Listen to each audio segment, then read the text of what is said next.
मोदींच्या दौऱ्याच्या आधी तुमचा दौरा होतोय, त्यामुळे चर्चेचा विषय आहे. कसं पाहताय तुम्ही, एकंदरीत काय नियोजन आहे? मोदी त्यांच्या कामासाठी आले असतील, आम्ही महाराष्ट्राच्या कामासाठी आलो आहे.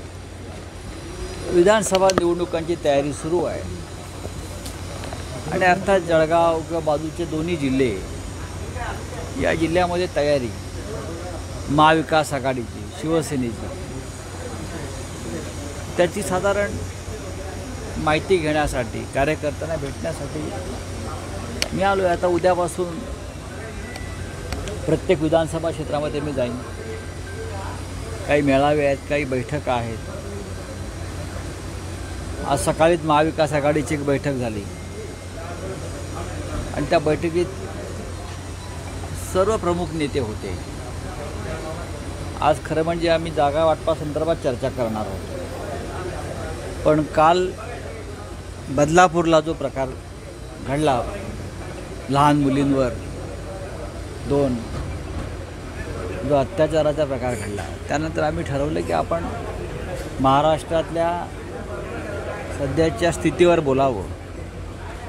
विशेषतः जे महाराष्ट्रातलं राजकारणच आणि एकंदरीत जे अपराधीकरण वाढलं आहे, महिलांवर अत्याचार वाढले, त्या संदर्भात आपल्याला महाविकास आघाडी म्हणून काय भूमिका घ्यावी लागेल. त्यानंतर असं आमचं ठरलं की आपण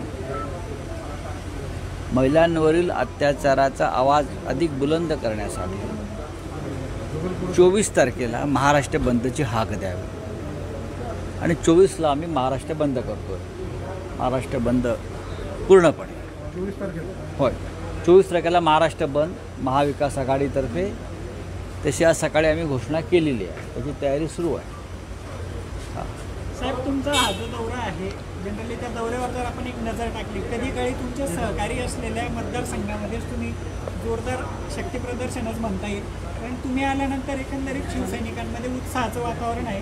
काय नेमकी रणनीती असेल, काय मंत्र या ठिकाणी? ज्या आमच्या जागा या जळगावमध्ये आहेत जिल्ह्यात, त्या शिवसेनेच्या जागा आहेत. जरी काही लोक बेईमान झाले असले, सोडून गेले असले, तरी त्या सर्व जागा आम्ही ताकदीनं लढवू आणि पुन्हा जिंकून आणू. हीच आमची तयारी आणि हीच आमची रणनीती. ठीक आहे. ज्या ज्या ठिकाणावर उमेदवार बंडखोरी झाली त्या ठिकाणी शिवसेनेचे उमेदवार देणार. नक्कीच मी आता तेच सांगितलं. ज्या आमच्या जागा आहेत, जिथे 2019 साली आमचे आमदार जिंकून गेले आणि ते नंतर त्यांनी पक्षांतरं केली, त्या प्रत्येक मतदारसंघामध्ये आम्ही निवडणूक लढवू आणि जिंकू. राव सर, तुम्ही गेलेल्या ठिकाणी गिरीश महाजनांनी उत्तर दिलं आहे बदलापूरच्या घटनेच्या संदर्भात. त्यांनी म्हटलेलं की ह्या घटनेच्या मागे अनेक लोकांनी राजकीय पोळी शिकण्याचं आणि तोंड सूट घेण्याचं काम केलेलं आहे. मग गिरीश महाजन हे काल बदलापूरला गेले होते आणि बदलापूरच्या जनतेनं गिरीश महाजन यांना जे प्रश्न विचारले त्याची उत्तर ते देऊ शकले. मंत्री असले किंवा सत्ताधारी असले तरी काल जनतेच्या रोषाला किंवा संतापाचा सामना ते करू शकले नाही.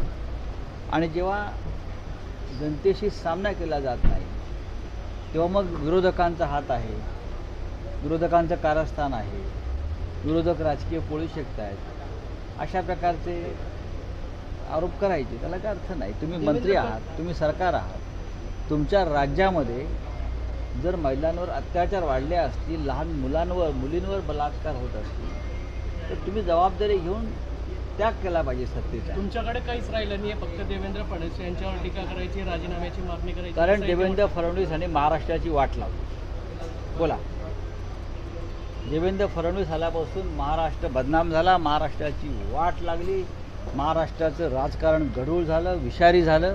या सगळ्याचे जबाबदार फक्त देवेंद्र फडणवीस आहेत.